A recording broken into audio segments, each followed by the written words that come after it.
Hola Moussaillon, je suis le capitaine et je vous souhaite la bienvenue à bord. Aujourd'hui, je vous propose d'embarquer pour... le monstre des mers.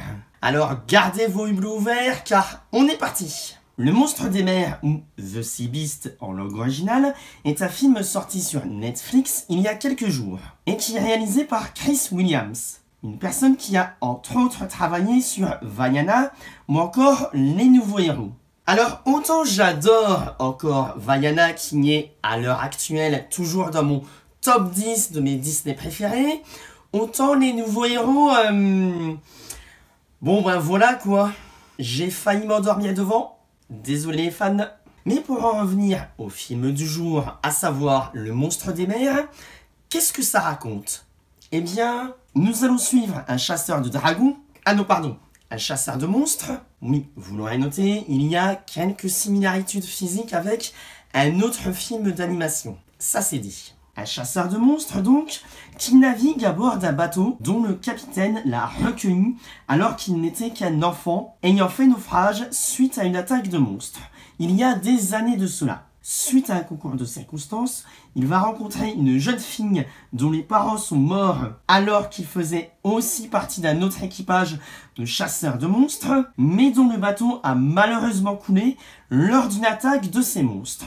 Pour éviter de se retrouver mangé par l'un de ces monstres, il va alors faire équipe et tenter de survivre dans ce monde hostile, qui semble cela dit bien plus subtil qu'il n'y paraît au premier abord. Voilà, basiquement, le résumé de la traversée de ce film. Film que j'ai tout simplement adoré. Oui, je vous recommande chaudement Le Monstre des Mers et je vais tâcher ici de vous expliquer pourquoi. Déjà, le premier point positif de ce film, la mise en scène.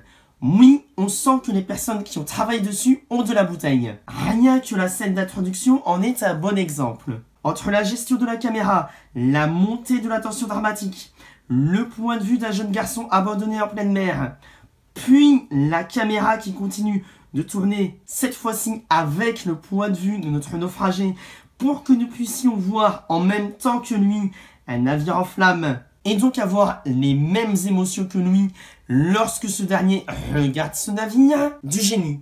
Et des idées comme ça, le film en regorge à la pelle. L'autre point positif de ce film, les personnages.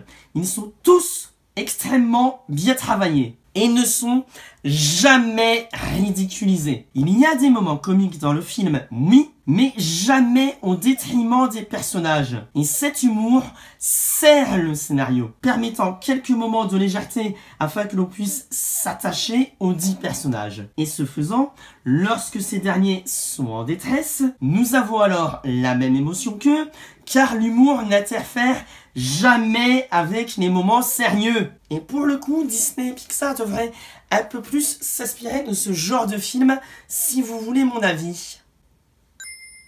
Après, pour rester dans la comparaison, ce n'est pas plus mal que ce film n'ait finalement pas été produit par Disney, car ainsi, certaines scènes auraient été censurées, malheureusement à coup sûr. Par exemple, sans rentrer dans les détails des circonstances de cette scène, on voit à un moment donné les marins boire de l'alcool dans une taverne, ou encore un personnage qui fait une transfusion de sang après qu'un autre personnage ait été grièvement blessé. Sans pour autant aller jusqu'à l'exagération, on sent que ce film respecte réellement son public, autant jeune qu'adulte, et ça fait du bien, car même si nos marins boivent de l'alcool, lorsqu'un personnage enfant essaie d'en boire, un adulte lui retire son verre pour lui proposer quelque chose de plus adapté à son âge. Et ça fait du bien. Mais le film ne se contente pas que de la beauté ou de l'audace visuelle.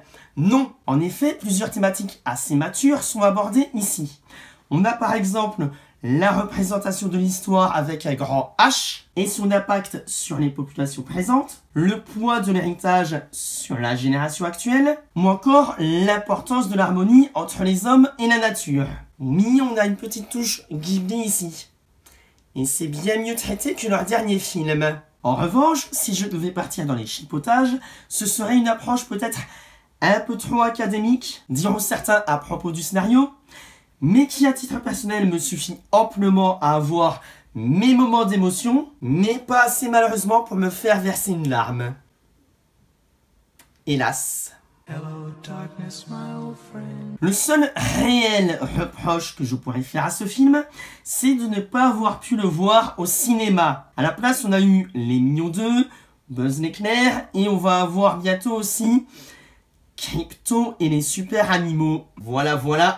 Bon après, j'ai bien aimé Les Mignons 2, on est d'accord. Mais quand même, ceci étant si à titre personnel, je devais donner une note au film du jour. Voilà. Ça me paraît déjà pas si mal. Après, encore une fois, n'oubliez pas que ce n'est que mon avis personnel.